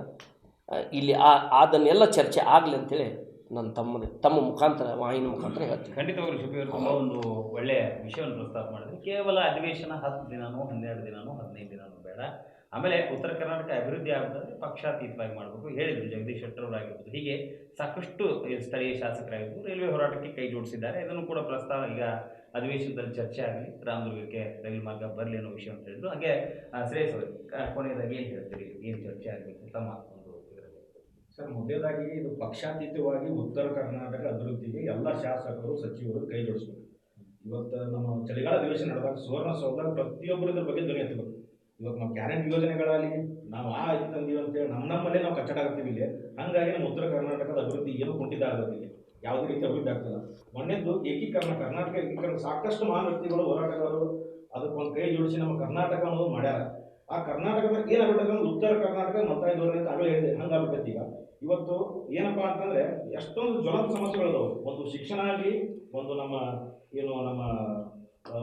ಆರೋಗ್ಯದಲ್ಲಿ ಬಹಳಷ್ಟು ಸಮಸ್ಯೆಗಳಿದಾವೆ. ಮೊನ್ನೆದು ಶಿಕ್ಷಣದ ಈಗ ನಮ್ಮ ಧಾರವಾಡದಲ್ಲಿ ವಿದ್ಯಾಕಾಶಿ ಅಂತ ಕರಿತೀವಿ, ಅಲ್ಲಿ 2,83,000 ನೇಮಕಾತಿಗಳು ಇನ್ನೂ ಬಾಕಿ ಉಳಿದಾವೆ. ಅಂದ್ರೆ ಯಾವುದೇ ರೀತಿ ಕರ್ನಾಟಕ ಸರ್ಕಾರ ಇನ್ನೂ ಕರೆಯಾಗತ್ತಲ್ಲ, ಇನ್ನೂ ಅದರಲ್ಲಿ ಹೋರಾಟ ನಡೀತಾ ಇದೆ.